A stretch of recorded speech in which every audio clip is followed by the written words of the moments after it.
Hi, everyone, and welcome back on board for our Strong, Happy, Healthy, Love podcast. And today, my very special guest is Mirko Grillini, who's an incredible journeyman of the arts and following his passions. He started out with modeling, he's done chef presenting, an incredibly well respected and renowned actor with credits on The Leftovers, Neighbours, Home and Away, Sea Patrol, Wanted, Voyage of the Dawn Treader, one of the Narnia Chronicles, as well as an incredible educator. He's now working at APAC, which is the Australian Performing Arts Conservatory, where he is bringing the next generation of artists and helping them hone their skills and passions. So we could go on about your accolades. They are wonderful, but welcome to the channel, mate.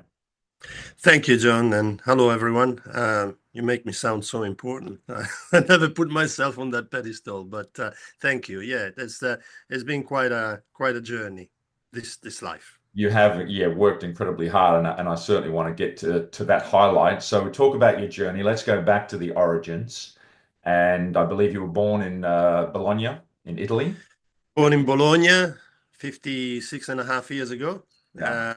Yeah, and I didn't grow up in an artistic family. It was very blue collar, everyday working. I grew up with my grandparents, and therefore I just got the first part of my life was education that was quite old for my generation back then. So I've always been a little bit different, growing up with being picked in school a bit because of the way I was dressing or the way my hair were and all of that. Um, then uh, I, I grew up with my grandparents because my mom and dad. My father was very young and he was very abusive and violent, and so my mom separated when I was 5, and I lived with my grandparents pretty much until the age of 15.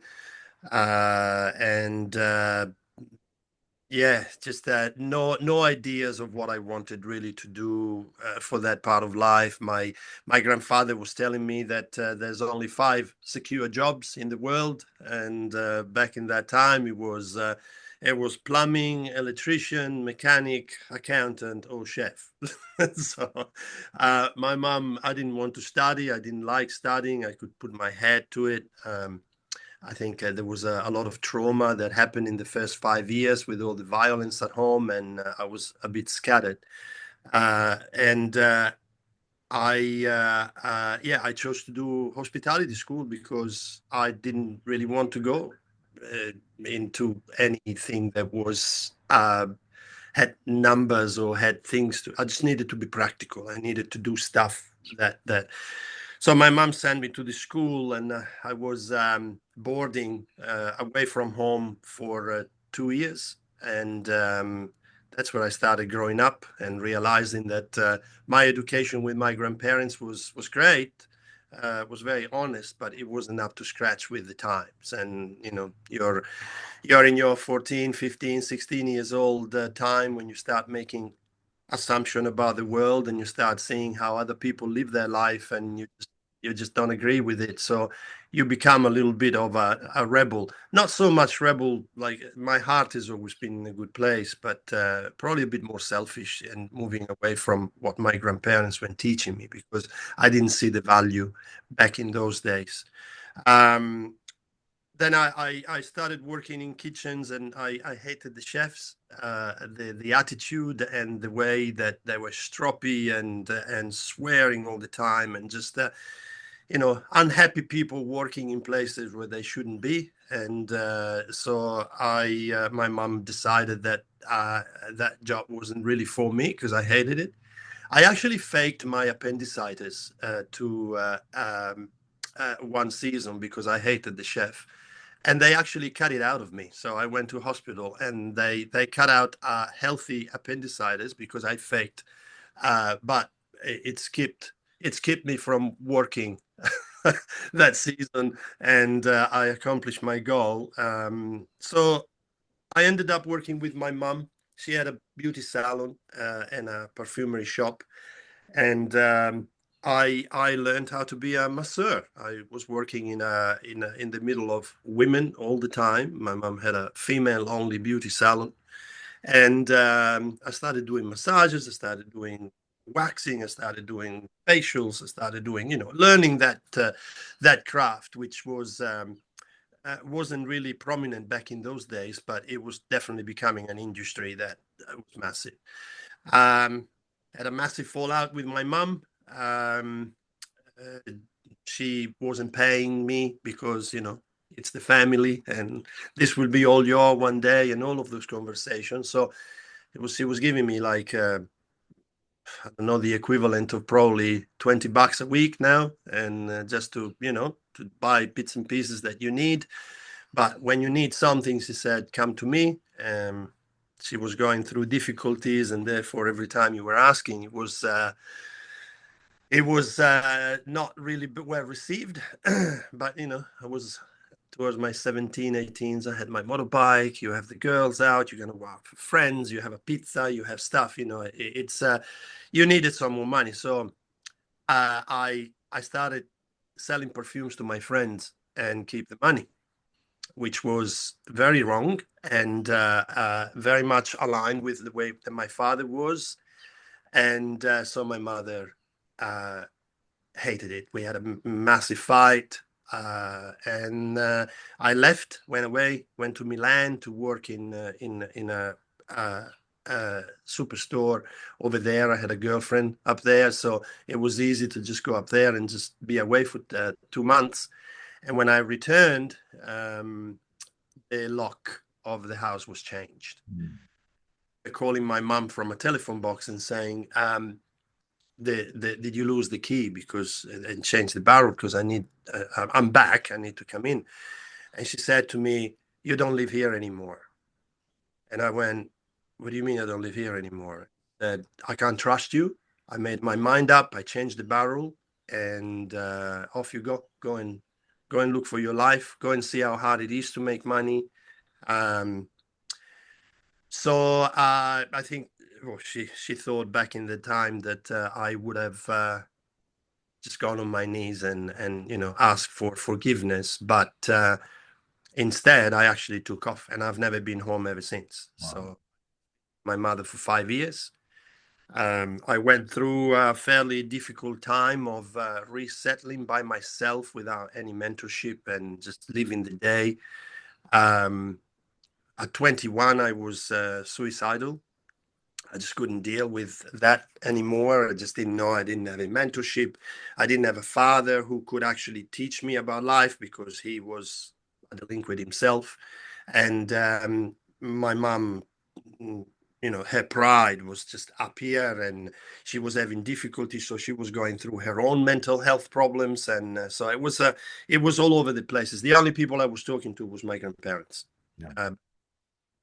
But I made the decision to just not go back home because if she wanted to see that I could do it, then, that little flame inside was saying, okay, well, I'm just going to show you that I can. I did not value or did not understand the value of mentorship. I didn't have any. So for me, it was like the urban jungle, I call it, where every day you just got to go and you just got to try to make the money to be able to pay for the things that you need. And without a strategy, without the education that I needed to, um, it was very tough. I've always worked, but money was never enough because I didn't know how to play with it and how to manage it. And so when after attempting to life and realizing that I couldn't do that either, and then I went into a massive depression, which wasn't diagnosed. I know it was depression, but it wasn't diagnosed, and I just kept just living and just not thinking about too much until one day a toasted sandwich changed the course of my life. I had about the equivalent of $5 left in my pocket. I was really hungry. I was living in Monza near Milan back in the days, and I had to decide if having a toasted sandwich to eat before going to bed or if saving the money for breakfast in the morning. and I thought I was too hungry to sleep. So I just went to get this toasted sandwich. And I was looking, as I was looking at the toasted, waiting for the toasted sandwich, I was looking at the newspaper with the classified, and I found this little ad about this job in Lake Garda, a position that I didn't even know how to fill, but it just drew me to take the risk and just try to change life. Position was a chef de rang, which was it's a French term for head waiter, and I applied. I falsified so many references using business cards of restaurants, and like just I just wanted to escape. I needed to find a way to just get away from that life, and I was accepted. So in I was 19. It was May, and I left for Lake Garda, and that's where I met the chef who pretty much helped me change in my life, because he came from Bermuda, working in Bermuda for 7 years, and he said to me, Mirko, do you want to go and work in Bermuda? Because they always look for Italian people. It's an Italian restaurant on the hub, or I can connect you.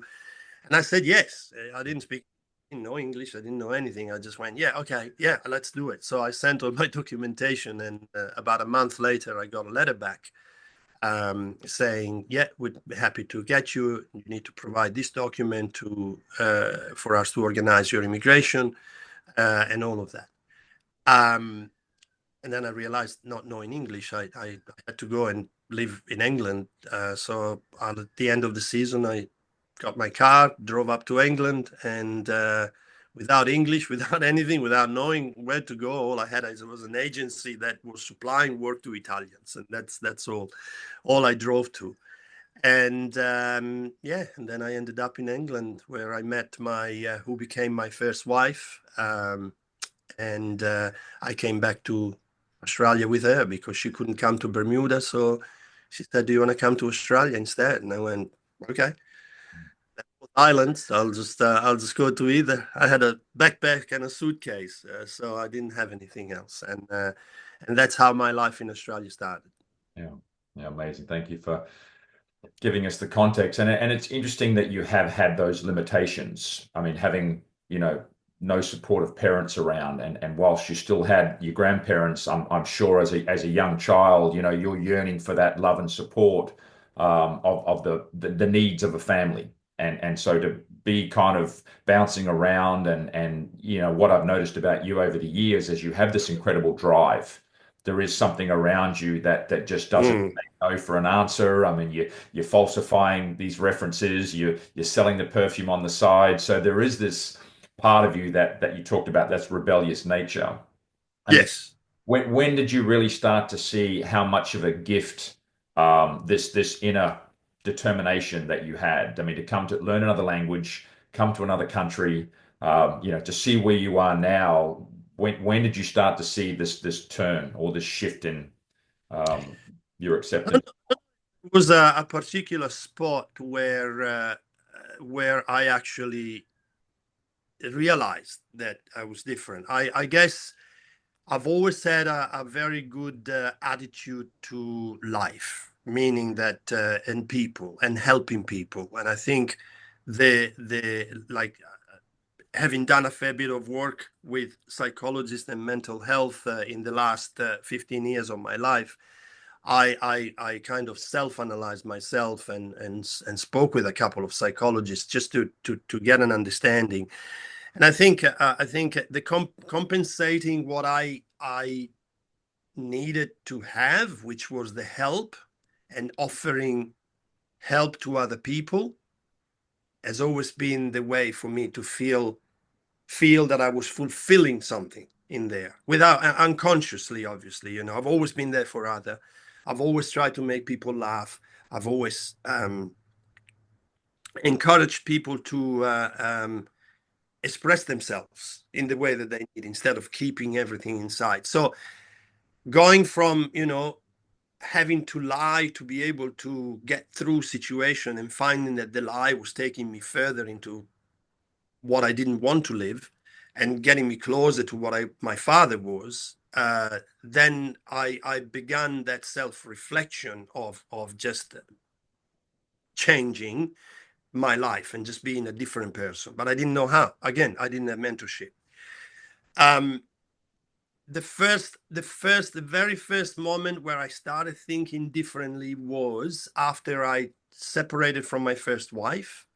I've been married 3 times.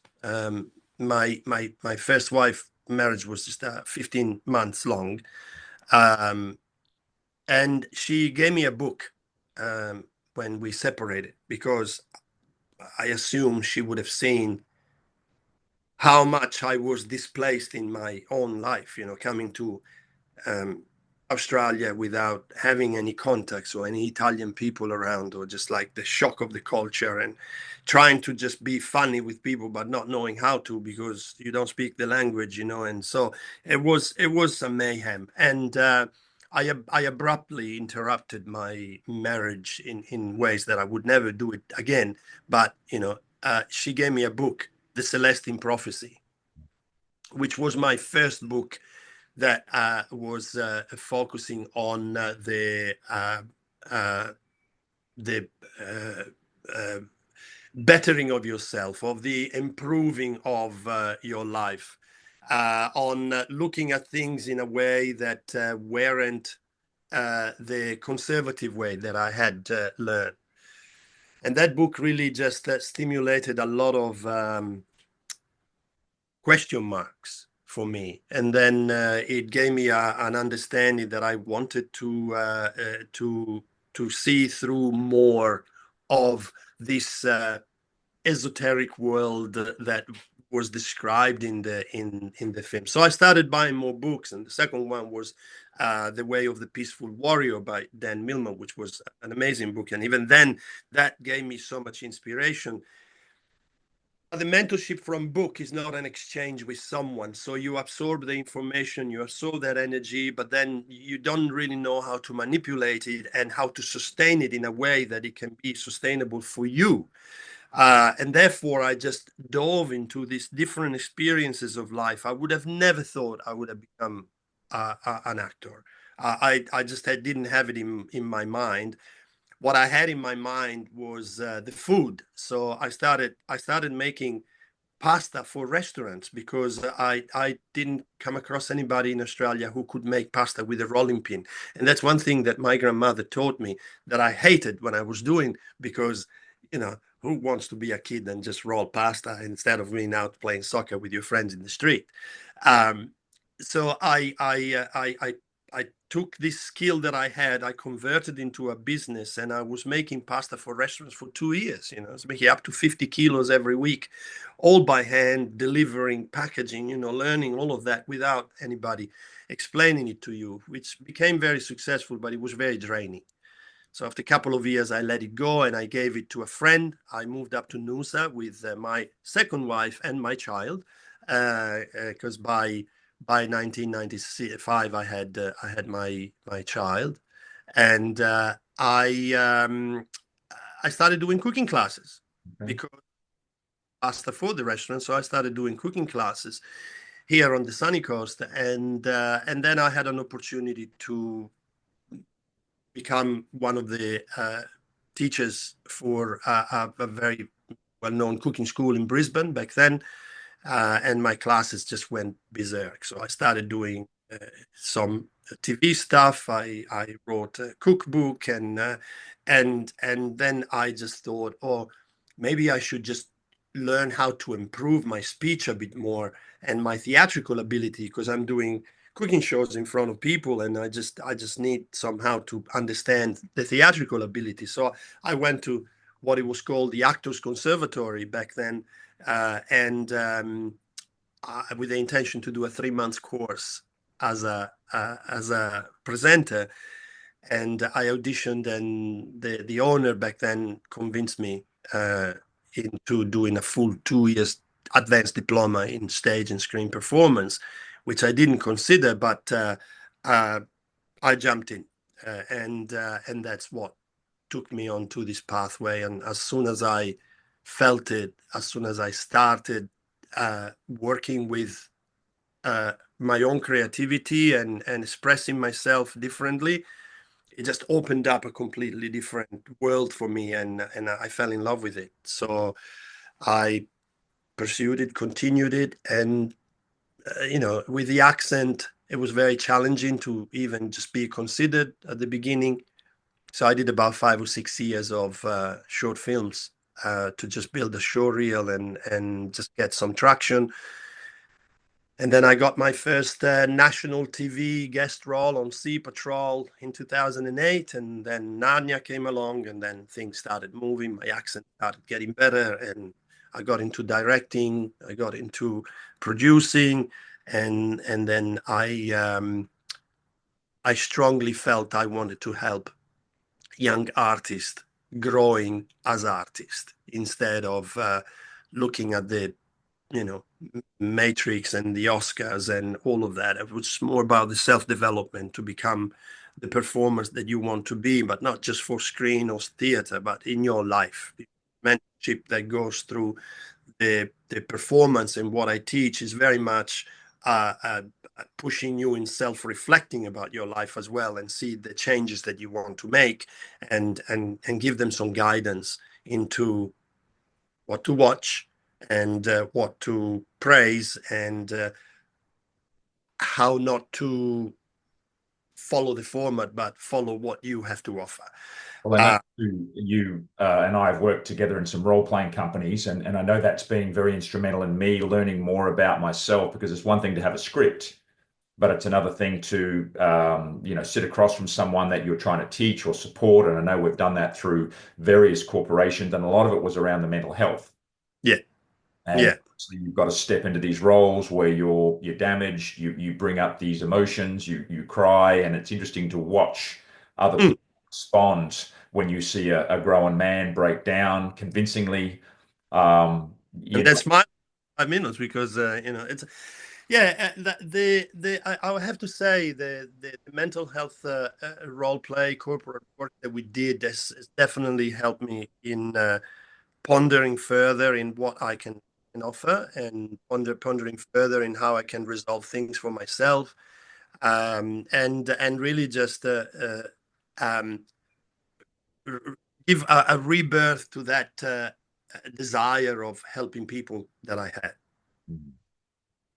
So yeah, it definitely has been pivotal in what I do now, going through that process. Everything. I mean, I'm writing a book at the moment, which is called Tutto fa brodo, which means everything makes a stock, which is everything that happens in your life makes who you are today. Basically, the broth of life is you. It's within you, and you can flavor it as much as you want to, but at the end, it has to sync with you. It has to be your flavor. And in the book, I'm going through all of this process of what my life was, and the mentorship and so on. But I really, now that I'm teaching at APAC, and I have the opportunity to come across a lot of the young generations wanting to become artists, and seeing them transitioning from what they are when they come in to when they leave after 2 years, is just amazing. And not only my merit, because obviously there are other teachers that are equally as good and passionate as me. And it's the ensemble of the teaching that actually giving them this opportunity to move forward.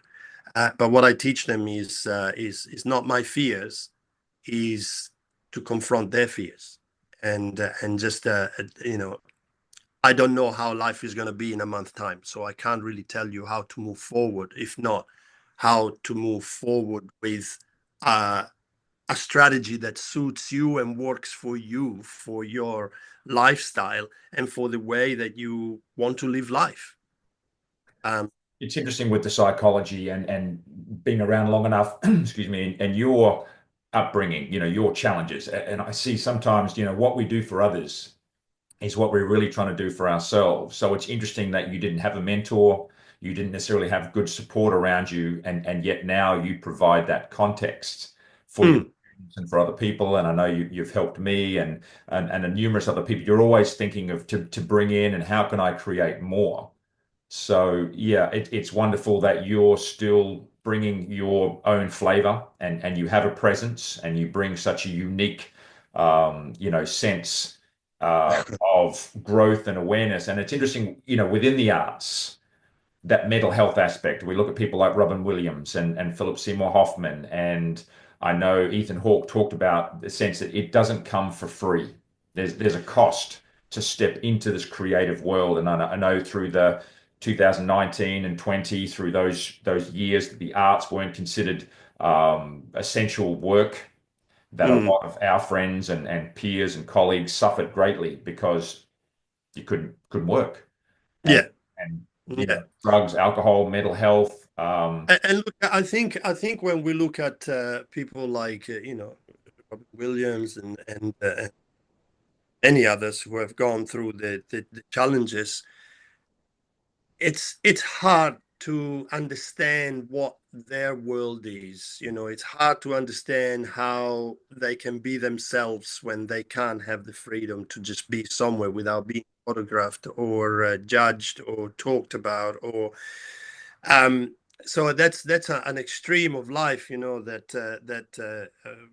we I haven't touched yet. We haven't touched yet, and it only a few people in the arts will actually touch. And the exposure that you have, your life doesn't is not personal anymore. Your life is in someone else's hands all the time, in a sense. uh so it's hard to know what really happened behind them. But I got a little taste of fame a couple of times with Home and Away and with Wanted, on a very, very minimal scale. But still, you feel people recognize you around, or people stopping you in the street to ask for a photo, um, which is part of your game, is part of you as an entertainer. You have to be present. I've seen some people being really stroppy about it. I'm not stroppy, but even though you're trying to just be polite, you just feel that you got eyes on you all the time. And I think at a larger scale that needs to be managed. And if it's not managed properly, it just can bring other thoughts that are, maybe you don't consider for your life, but then you get to a point where you just go, how am I gonna feel normal again? What's interesting is some of your characters. I mean, you've played these great villains. There's something that, you're incredibly loving and genuine person, and yet some of your best characters are these mischievous and Ah, playing the ugly parts of life. I mean, tapping into those realms and getting to express that. I mean, it's interesting to, talk me through some of those, I guess, internal experiences that make it look so real. And then how do you bring yourself back to this place that you realize, well, that's not me, but I'm acting? well, there are a few techniques that I use to be able to separate, but for me, performing arts is an art, and as every art, you need to put something in it. It's not just about the words that you're saying, but it's really trying for me to understand what the character is going through. And to do that, you just have to normalize the character in their own world, which means that if you are playing someone nasty, you have to understand that world to be able to play the nasty with some depth and some character. And yes, it takes you sometimes into places where you don't want to visit. At the same time, it becomes a challenge to see the situation and to see this person as someone that actually could exist in the world. And because in the majority of cases, we just reproduce the life of other people that are actually existing in some form on the planet. So to pay respect to that version of human, you need to just separate the judgment of that human and really just try to understand the point of view of that human. And if he's anger, and if he's something against the government or something against someone else, or if so, you have to try to just dive into that perspective and try to understand why does it come from there. And by doing that, you actually expanding your empathy towards humanity, because you can see that some people don't want to be the way they are, but they are because they don't know how to be different. And they don't have the mentorship. I mean, I could have gone down that path. I could have gone down to a very nasty path. I could have been like my father or his friends. I could have been, the choices I made because my heart was pulling stronger than anything else. And I think I put my heart into these characters because it's a challenge, because it's part of the art that I chose, interpretation of other people. And I don't really like giving a false judgment of these characters. Um, I like to believe that they exist in that moment. And I'm able to separate because I use something that was taught to me 25 years ago, which is just a visual representation of unzipping the character and then really taking it off, like you're taking off a jumpsuit and you just leave it there and you just acknowledge that that is not you. But independent, what you do in each character is teaching you something, either because you look at life from a perspective that you've never looked at it before and you understand things that otherwise you wouldn't understand because you don't reflect on it, and a bit because the challenge that I have to go through to try to understand that character are actually pushing me in directions that I would have never explored before, and therefore I pick up a different vibe. When I was working on Wanted, for example, and I was here in Queensland. I was living in Melbourne back in the days, and I came up 2 weeks earlier before production to start working on this character, which was a challenging character to support, to sustain, and to make it believable. Those 2 weeks I just went through an intensive of this character with myself. I was doing what I thought the character was needing to do to be able to be as sharp and as precise and as methodic as he was. Amanda came up to see me for 3 days after 3 weeks that I was and on the second day she said, can you just be yourself now? Yeah. You mean I am myself? And said, no, you're very cold. And said, I know you are playing with the character, and I understand that, but I'm here only for 3 days, Yeah. and can we just normalize it? And I just realized that I never unzipped it. Yeah. Realized that I was on that military schedule of just going. This is how it is. This is what I have to do today. This is where I have to get. It doesn't matter what, I'm gonna get there. So you're absorbing that vibe, and then you don't unzip it because I never unzipped it, and then I had to unzip it with Amanda and make that conscious choice that I was stepping up. I didn't before because I could just leave it, but then I was with Amanda, and although she understands, I didn't want to be that person with her because it's very different from where I am. There's And this distinction in life that people can become the parent or become the work colleague, and we forget, like you're saying, it's a very relative thing to unzip parts of ourselves and take it off. And if we're carrying all these extra layers, I mean, I'm aware, loving talking with you and the time's going. I mean, just quickly, from your experience now, the 50 plus years, and as you've spoken, I've heard, it's not an easy journey. You've gone through the highs and the lows and the differences of deciding to eat or not to eat and where that takes you. If you can look at the industry or mental health today, I mean, what advices would you offer to people who are looking to make this change and to step into the arts or make any significant change? What do you see as some of the key factors of making that happen? Well, definitely be more introspective and be brave in looking for that change that you look from the outside, but you never do anything about it. The bad habits that you have, the amount of time that you spend on social media looking at other people uh, adventures or ideas or fake happiness or whatever. We got to bring it back to us and just really just start understanding who are we and how are we feeling about the world and about what we can do. Uh, let go of things that you can't change, and let go of the bitching about other people's lives and other people's choices, like anything like that distracts you from your journey and doesn't really bring back anything. Find some mentorship, find people who know more than you that can teach you how to move forward. Find people who have been really successful that can tell you which way they did it, and be inspired about you becoming the person that you want to become, instead of trying to become what someone else has become, or thinking a lot of start from here. Whatever we tell ourselves, our brain believes, and we act upon it. So every time we say, I can't do it, it's too hard, or they are lucky, I'm not like that, then your energy, your brain keeps absorbing that energy that you are not good enough to be able to achieve things. And therefore you put the wall in front of yourself. You want to change, you can start it. It will take time.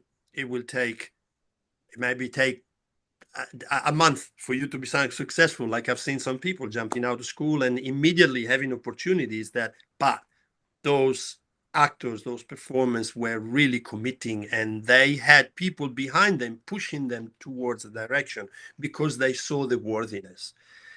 When I see my students being lazy about doing stuff at home, I reprimand them, because they want to become performers, but they don't see the value of practicing their voice, practicing their warm-up, practicing their American accent, practicing the things that they need to practice to be able to move forward.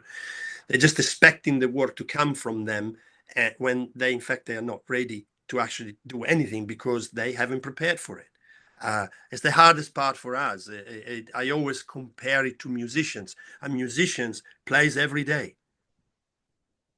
An actor needs to do something every day that is taking them towards their goal. And if he's not practicing lines or trying an accent or doing something or exercise, because you need to have a fitness level as well, and then it may be reading something about something that has been done, or finding the mentorship. I mean, we got so many tools, on YouTube, Facebook, Instagram. There's a lot of stuff that we don't need to look at, but there's a lot of things that we can actually look and just absorb and try to process through our brain without having to bounce it off, but just absorbing it and just reflecting on what you are absorbing, and then make your own judgment about the way that you want to move forward, not about other people, how they move forward. Your life, it's unique to yourself, and there's nobody else that can actually guide you in the perfect way forward. Amazing advice. And it's interesting in the arts, isn't it? It's like 30 years to become an overnight success, and then people think Yes. that you don't realize what you've had to go through. And it's interesting that your grandparents, the work ethic, the virtues that potentially you may not have gotten had you not had these experiences that shaped your life. So it's certainly very interesting when I talk to people like yourself and realize that the format of your life and how it's shaped you. And looking back now, I think you're a great advocate for realizing that you can overcome these limitations and Absolutely. Absolutely. sometimes the greatest struggles yield the greatest insights and learnings, and wonderful with the books too. I've read both those books, and great to you to mention that they are good stories for people to kind of get some insights and some knowledge from. And we look forward to seeing your book come out as well. Yeah, it's been in the making for like 10 years now, because I started writing about my journey, and then I just thought, what's the point of my journey? What is the point of this book? Like and then when I made the decision that everything that was my life was going to be written in some sort of mentorship or some sort of stimulation to reflection about what you are doing with your life, then it actually just started to feel right for me. And I'm going through the process now. And, writing a book takes a long time unless you actually dedicate your time just to that. But I can't do that. I have Got lots of other irons in the fire as well, and it's wonderful that yeah. you've taken the time. I really appreciate you being with me today, and there's so Uh, many people can unpack, and like I said, the books, the things, the legacy you've left, and you're certainly very well appreciated, especially from myself. Thank you, John. I really appreciate you having me, and I hope that whoever is listening to this is going to draw some benefit or some deep thoughts. Yeah, amazing. So thank you, Mirko, and thank you for joining us. Thank you for joining us on the Strong, Happy, Healthy, Loved podcast. We look forward to seeing you next time. If you like the content, please leave a like down below, subscribe for more content, and we look forward to seeing you next time. All the best. Thank you. Bye-bye.